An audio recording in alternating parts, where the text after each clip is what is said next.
दोस्तों, तो गाइस आपके अपने YouTube चैनल रिव्यू बैरन में एक बार आपका फिर से स्वागत है। तो गाइस मैं आपका दोस्त आयरन एक बार फिर से हाजिर हूँ आपके सामने एक नई वीडियो लेकर। और इस वीडियो में हम बात करेंगे रिलीज हुई मूवी लाइगर के बारे में। तो गाइस बात करेंगे इस वीडियो में लाइगर के बारे में, उसके कुछ पॉजिटिव्स और नेगेटिव्स के बारे में, और ये मूवी कैसी है, क्या इसे थिएटर में देखने जा सकते हैं आप लोग, या फिर इसे ओटीटी पर आने पर इसका वेट कर सकते हैं। मुझे कैसी मूवी लगी, दूंगा एक छोटा सा रिव्यू। चलिए जल्दी से शुरू कर। लाइगर कहने को ये एक पैन इंडिया मूवी है जिसका बहुत बेसब्री से इंतजार किया जा रहा था, या ये मैं बोलूं कि जिसके बारे में लोगों के बीच में एक अच्छा खासा हाइप था। और ऐसा नहीं है कि ये हाइप जो है वो सिर्फ सोशल मीडिया पर था या सो कॉल्ड था, ये हाइप हमें थिएटर में भी देखने के लिए मिला। अच्छी खासी ऑडियंस देखने के लिए आई थी। अब चाहे से ये बोल लो कि मूवी के लिए हाइप था, चाहे ये बोल लो कि जो साउथ के लिए इस समय जो प्रेम उमड़ रहा है ना ऑडियंस का, बॉलीवुड को दरकिनार करके जो साउथ के लिए प्रेम उमड़ रहा है, तो इसलिए हो। लेकिन मैं आप लोगों को बता दूं कि ये एक परफेक्ट या इनकी कंप्लीटली पैन इंडिया मूवी नहीं है। कंप्लीटली पैन इंडिया मूवी वो होती है जो पूरी तरह से किसी एक रीजनल लैंग्वेज में बने और उसके बाद बाकी सारी लैंग्वेज में उसे डब करके रिलीज किया जाए। लेकिन लाइगर एक ऐसी मूवी है जहां आपको बॉलीवुड और टॉलीवुड दोनों ही इंडस्ट्री के लोग एक्टर्स काम करते हुए दिखते हैं। और फर्क ये है कि आप स्क्रीन पर उनके लिप्स मूवमेंट, लिपसिंग देखकर आप समझ जाएंगे कि इस बंदे ने, यानी कि ये अगर बॉलीवुड से बिलोंग करता है तो इसने हिंदी में डायलॉग बोले हैं, और उसी सीन में उसके सामने वाला जो एक्टर जो टॉलीवुड से बिलोंग करता है उसने अपनी वहां की लैंग्वेज यानी कि तेलुगु भाषा में डायलॉग बोले।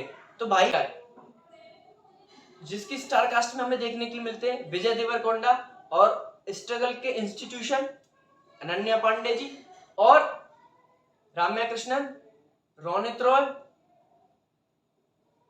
तो गाइस अगर मैं लाइगर मूवी को देखने के बाद मैं एक लाइन में आपको अपना रिव्यू बताने की कोशिश करूं तो मैं इतना बोलूंगा कि फिल्म में एक डायलॉग हमें बार बार सुनाई देता है, और मूवी के एल्बम में एक गाना भी है जो आपको यूट्यूब पर भी मिल जाएगा, जो गाना जो है वो उसी डायलॉग उस टैगलाइन के ऊपर है, वाट लगा देंगे। और सच मानो कि इस फिल्म को देखने के बाद मेरा जो ओपिनियन बनता है वो यही बनता है कि भाई साहब फिल्म की वाट ही लगा दी।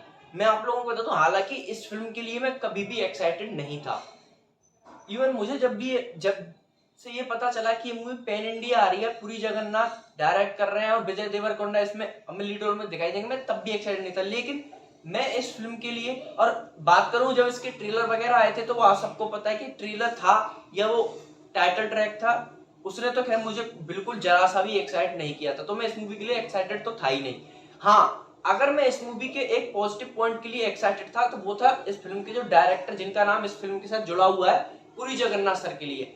हाँ, मैं पुरी जगन्नाथ सर की वजह से इस फिल्म के लिए अगर कहीं भी 0.1 या 1% एक्साइटेड था तो इसके लिए, क्योंकि मुझे इतना बिलीव था कि पुरी जगन्नाथ सर की मूवीज जो है ऑब्वियसली सबने देखी है।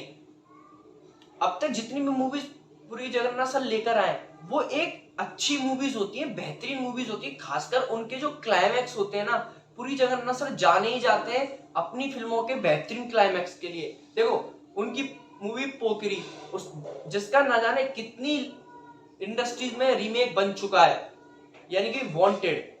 आप सोचो कि वांटेड जैसी मूवी पुरी जगन्नाथ सर ने बनाई थी। उसके बाद मैं बात करूं तो महेश बाबू के साथ दूसरी मूवी बिजनेसमैन, नंबर 1 बिजनेसमैन। उसके बाद बात करूं तो भाई साहब जूनियर एनटीआर की जो मेरी one of the favourite movie है टेम्पर, भाई साहब ये सब मूवी पुरी जगन्नाथ सर ने बनाई हुई है। तो आप सोच सकते हैं अगर आपने इनमें से ये मूवीज देखी है तो आप खुद सोच सकते हैं कि वो बंदा किस लेवल की मूवीज क्रिएट करता है, खासकर उनके क्लाइमैक्स कितने बेहतरीन होते हैं। लेकिन सच में मैं ये देखने के बाद बहुत ज्यादा शॉक्ड में हूं कि पुरी जगन्नाथ जैसा डायरेक्टर ऐसी फिल्म बना सकता है, और बना सकता है उसके साथ किस लेवल का कॉन्फिडेंस रहा होगा कि इस लेवल की मूवी को पैन इंडिया लेवल पर रिलीज करने का। यार सच में मानो कि जो बंदा अपनी फिल्मों के बेहतरीन क्लाइमैक्स के लिए जाना जाता था ना, आज वो एक पैन इंडिया लेवल की मूवी का जो मूवी उसकी पैन इंडिया रिलीज हुई है उसका क्लाइमैक्स तक वो एक बेहतरीन तो छोड़ो, एक एवरेज क्लाइमैक्स तक भी नहीं लिख पाया है। तो मैं अगर आप लोगों को बताऊं तो एक बिलो एवरेज मूवी साबित हुई मेरे लिए लायकर। देखो मैं इसको एवरेज भी कह सकता था, लेकिन अगर ये मूवी रीजनल लैंग्वेज में रिलीज हुई होती ना तो शायद मैं इसको एवरेज भी कह देता। लेकिन जिस हाइप के साथ, जिस पैन इंडिया लेवल के साथ ये मूवी रिलीज हुई है, तो भाई साहब ये उस मूवी को बिलो एवरेज ही बना देती है। क्योंकि इसमें मैं अभी तक सोच रहा हूँ कि इस मूवी में ऐसा क्या था जो इसे पैन इंडिया लेवल पर रिलीज किया गया। अब मैं बात करता हूँ फिल्म के कुछ पॉजिटिव और नेगेटिव पॉइंट्स के बारे में। तो देखो गाइस, फिल्म का जो स्टोरी के बारे में मैं बात करने की कोशिश करूं तो देखो, राम्या कृष्णन ने उनके बेटे होते हैं विजय देवरकोंडा, और इसमें हमारी जो राजमाता शिवगामी देवी हैं वो अपने बेटे को फिर से बाहुबली बनाने की कोशिश करती है। मतलब वो उसे एक इंटरनेशनल एमएमए प्लेयर बनाना चाहती हैं जो इंटरनेशनल लेवल पर जीते। क्यों? क्योंकि उसका जो बाप था वो इंटरनेशनल लेवल पर चैंपियनशिप जीतने से पहले मर गया था, तो वो चाहती है कि उनका बेटा ये करे, और इसके लिए वो उसे कोच के पास लेके जाती है जो जिसका रोल प्ले किया है रोनित रॉय ने।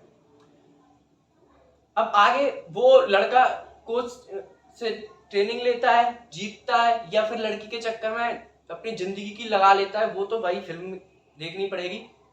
अब वो मैं बात बताऊंगा, थिएटर में देखना है ओटीटी में वेट करना, वीडियो को लास्ट तक देखना। तो गाइस, अगर मैं बात करूं स्क्रीन प्ले की, तो सच में यार इतना बाहियात स्क्रीन प्ले देखो। हालांकि मैं आप लोगों ने, अगर मेरे चैनल को बहुत पहले से फॉलो कर रहे हो तो आपको पता होगा कि मैं फिल्मों के मामले में ज्यादा लॉजिक की बात नहीं करता हूं, क्योंकि मेरा मानना खुद का ये है कि अगर आप हर फिल्म में लॉजिक ही ढूंढोगे ना तो आप किसी भी फिल्म को एंजॉय नहीं कर पाओगे।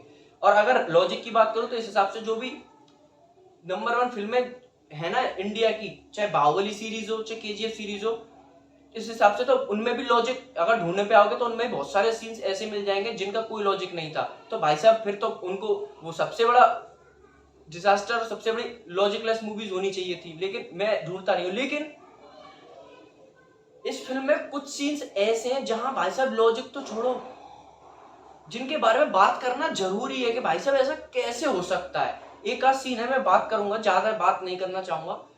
तो गाइस देखो, स्क्रीन प्ले इतना बाहियात है। देखो, फिल्म का जो स्टार्टिंग का 1 घंटा है वो अच्छा है, क्योंकि उस 1 घंटे में हमें काफी अच्छे action scene, high octane action scenes देखने के लिए मिलते हैं, अच्छे वेल कोरियोग्राफ्ड एक्शन सीन्स देखने के लिए मिलते हैं, और इसके साथ साथ हमें अच्छी खासी कॉमेडी भी, ह्यूमर भी देखने के लिए मिलता है, लेकिन शुरुआत के 1 घंटे में। लेकिन एक तो इंटरवल इतना बाहियात टाइम पे, इतना इंटरवल ब्लॉक जो है वो इतना बेकार है कि कोई इंप्रेशन नहीं छोड़ता। उसके बाद सेकंड हाफ में जो फिल्म में होता है वो मैं बताने वाला हूं। देखो, फिल्म के अगर पॉजिटिव पॉइंट की बात करूं तो फिल्म का सबसे बड़ा पॉजिटिव पॉइंट है विजय देवरकोंडा। जी हाँ, देखो यार, इस बंदे से मुझे बिल्कुल भी कोई शिकायत नहीं है, क्योंकि इस बंदे ने अपना जो काम है ना इतना बेहतरीन लेवल पे किया है कि मैं दुखी हूं इस बंदे के लिए। अगर इस बंदे को एक अच्छी स्क्रिप्ट और अच्छा डायरेक्शन, अच्छी बैकअप मिला होता ना, तो भाई साहब ये बंदा सच में बाकी एक्टर्स की तरह पैन इंडिया सुपरस्टार बन जाता है इसी फिल्म के बाद। लेकिन नहीं, क्योंकि देखो इस बंदे ने अपनी फिल्म, एक तो ट्रांसफॉर्मेशन, एक्टिंग, और खासकर इस बंदे ने जो उसकी इस फिल्म में जो स्टैमरिंग की जो प्रॉब्लम होती है उसको जिस तरह से उसने प्रेजेंट किया है ना स्क्रीन पे, सच में यार इतना कन्वेंशनल है, इतना कन्विंस करने वाला है कि सच में कहीं लगता ही नहीं कि बंदा भाई साहब एक्टिंग करने में स्टैमर कर रहा है। ऐसा लगता है कि सच में इस बंदे को स्टैमर की प्रॉब्लम है। इतना लॉजिकल, इतना रियलिस्टिक कैरेक्टर प्ले किया इस बंदे ने। भाई साहब ये बंदा इस फिल्म को बार बार बचाने की कोशिश कर रहा था, लेकिन बाकी के जो लोग थे, चाहे डायरेक्टर्स हो चाहे बाकी के जो भी एक्टर्स थे, वो इस फिल्म को डुबाने की कोशिश में पूरी तरह लगे हुए थे। तो भाई विजय देवरकोंडा ने अपना काम बेहतरीन किया है, नो डाउट, कोई शिकायत नहीं है इस बंदे से। अब मैं बात करता हूं फिल्म के दूसरे पॉजिटिव पॉइंट की। तो भाई फिल्म का जो दूसरा पॉजिटिव पॉइंट है ना, वो ऐसा कोई पॉजिटिव पॉइंट नहीं है इस फिल्म के बारे में दूसरा जिसके बारे में मैं बात कर सकूं। तो भाई इसको छोड़ के मैं आगे नेगेटिव पॉइंट की बात करता हूं। तो जैसा कि मैंने बोला, अगर मैं स्टार कास्ट की परफॉर्मेंस की बात करूं तो एक विजय देवरकोंडा को हटा दूं तो इसके बाद अगर किसी ने अच्छा खासा काम किया है तो वो है रोनित रॉय। देखो, रोनित रॉय के पास ज्यादा काम नहीं था, सेकेंड हाफ में तो वो शायद ना के बराबर नजर आते हैं। फर्स्ट हाफ में वो जितना भी नजर आते हैं, वहां उनको जितना भी काम दिया गया है अपना बेहतरीन किया। मैं उनके बारे में बार बार कहता हूँ कि रोहित रॉय को अगर आप यूज करेंगे ना, तो वो बंदा एक लीजेंड आदमी है, लीजेंड एक्टर है वो। बात करूं राम्या कृष्णन की, हमारी राजमाता शिवगामी देवी की, तो भाई साहब देखो, मुझे यार ये बात समझ में नहीं आती। पूरी फिल्म के दौरान मैं ये सोच रहा था कि ये राम्या कृष्णन इतनी बेहतरीन एक्ट्रेसेस हैं, इतनी अच्छी एक्ट्रेसेस हैं, ये इतना लाउड परफॉर्म क्यों कर रही हैं। और ऐसा नहीं है कि देखो, एक होता है कि ओरिजिनल वर्जन में एक्टर ने अच्छा खासा प्ले किया है लेकिन उसकी डबिंग इतनी लाउड की गई है, नहीं, आप उनके लिपसिंग, उनके लिप्स मूवमेंट से भी ये समझ जाओगे कि उन्होंने ओरिजिनल वर्जन में जो अपने तेलुगु भाषा में भी इतना ही लाउड तरह से परफॉर्म किया है। यार इतना लाउड परफॉर्म कोई नहीं करता। मतलब एक टाइम पे जाके ना आप सोच सकते हो कि वो इतना चिल्ला चिल्ला के बात करती हैं कि आपको ना इरिटेशन होना शुरू हो जाएगी उनकी उस चिल्लाने की, उस लाउड बोलने की उससे। भाई साहब तो यार कर क्या रही थी। अब मैं बात करता हूं इस फिल्म में जो स्ट्रगल की दुकान है, भाई साहब मैं की अनन्या पांडे की। भाई अगर विजय देवरकोंडा ने इस फिल्म को संभालने के लिए अपनी जीजा ने कर दी ना, तो उधर उससे ज्यादा डुबोने में इस फिल्म में सबसे ज्यादा हाथ है अनन्या पांडे का। और सोने पे सुहागा, इससे बड़ा इसमें उनके पिताजी और दिखाई देते चंकी पांडे, जो खुद इस फिल्म में उनके पिताजी बने। मतलब इन बाप बेटी को कोई और रोल नहीं दिया था। बेरोजगारी इनकी चल रही थी, उसको मिटाने के लिए पुरी जगन्नाथ सर ने यहाँ इसमें उन दोनों को बाप बेटी का ही, चलो तुम बाप बेटी का ही रोल कर लो। और दोनों ही तब तक तो एक को झेलना पड़ रहा था और सेकंड हाफ में बाप भी आ जाता है तो भाई साहब उसको झेलना पड़ता है। और चंकी पांडे की तो ये हालत है कि भाई साहब अभी तक वो हाउसफुल वाले आखिरी पास्ता के कैरेक्टर से बाहर ही नहीं आए। इस फिल्म में भी वो उसी तरह से बोलते हैं जैसे हाउसफुल में वो आखिरी पास्ता के कैरेक्टर में जिस तरह से बोलते हैं ना, यहाँ भी वो ऐसे बोल रहे थे। भाई साहब 11 साल हो गए हाउसफुल का आए हुए, अब निकल आओ दूसरी फिल्म कर रहे हो। खैर, मैं मतलब आप उनकी एक्टिंग का नमूना मैं एक छोटे से एग्जांपल से आप लोगों को बताने की कोशिश करूंगा कि एक सीन आता है जहां फोन पे अनन्या पांडे विजय देवरकोंडा से बात कर रही होती है और वहां स्पीकर पर वो सारी बातें राम्या कृष्णन भी सुन रही होती है। उसके बाद राम्या कृष्णन उनसे बात करती है, उन्हें समझाती है कि मैं मेरी बेटी की लाइफ से चले जाओ वगैरह वगैरह, जो भी पूरा सीन है। उस सीन को खत्म होने के बाद जब राम्या कृष्णन फोन रख देती हैं तो एक सरप्राइज शॉकिंग जो सीन होता, एक्सप्रेशन होता है ना इंसान का कि भाई साहब ये सारी बातें सुन ली और ये उसमें वो मुंह खोल के उन्हें रिएक्ट करना था। भाई साहब उस मुंह को खोल के वो जिस तरह से रिएक्ट करती है ना, सच में समझ में आ जाता है कि कितनी बाहियात एक्ट्रेस है। क्योंकि वो जो एक्टिंग उसने की है ना, सच में वो एक्सप्रेशन इतना बाहियात था। तो भाई साहब बाकी की पूरी फिल्म की मैं क्या बात करूं यार, मूड और स्पॉइल हो जाएगा मेरा।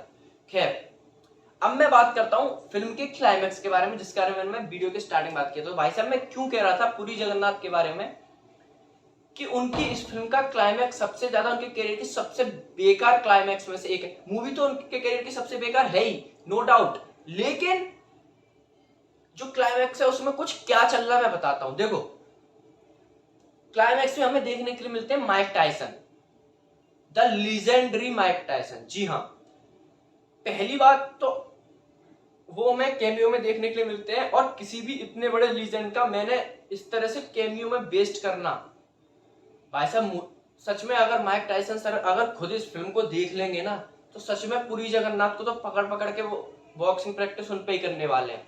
क्योंकि भाई साहब जिस तरह से उस बंदे को बेस्ट किया है ना, जिस तरह से तुमने उसके साथ खिलवाड़ किया उसके कैमियो के साथ, वो बर्दाश्त नहीं होगा कभी किसी को।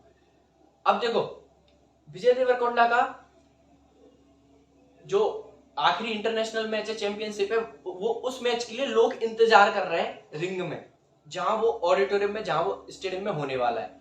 अब यहाँ विजय देवरकोंडा अनन्या पांडे को बचाने गए और माइक टायसन से किसी दूसरी लोकेशन पर फाइट कर रहे हैं। अब देखना, वो फाइट जो है लाइव चल रही होती है, क्योंकि जो टायसन है उन्होंने उस फाइट को लाइव करवा दिया होता, तो लाइव चल रही होती है। वहां उस फाइट को विजय देवरकोंडा जीत जाते हैं और वो इंटरनेशनल चैंपियन बन जाते हैं। जबकि इंटरनेशनल चैंपियन कब बनना चाहिए था, जब वो रिंग वाली फाइट जीतते। तो मतलब ये तो कुछ मतलब लॉजिक, क्या लॉजिक है? मतलब इस हिसाब से लॉजिक से तो मैं एक बात बोलना चाहूँ कि अगर कोई इंटरनेशनल प्लेयर है, वो उस मैच को ना खेल के अपने घर के गली में जाके अपने गली के बच्चों के साथ खेल ले और उसमें जीत जाए, तो इसका मतलब उसने वो इंटरनेशनल चैंपियनशिप, वो इंटरनेशनल मैच जीत लिया, क्योंकि उसने अपनी गली का वो जीत लिया, उसको तो वो जीतने की जरूरत है ही नहीं ना। तो भाई साहब क्या लॉजिक था इस क्लाइमैक्स का?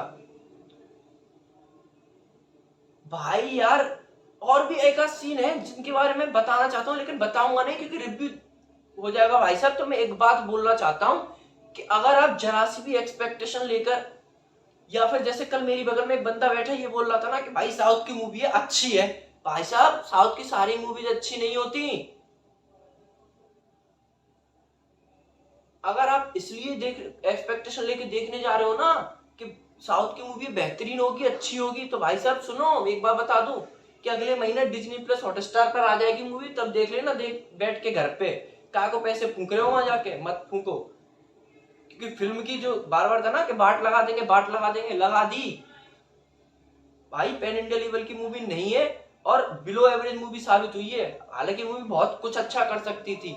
तो गाइस, फाइनल समाप्त करके ओवरऑल यही है कि थिएटर में जाने की सोचे उस मूवी को देखने को मत जाओ, ओटीटी पे अगले महीने डिज्नी प्लस हॉटस्टार पर जाएगी, तब देख लेना।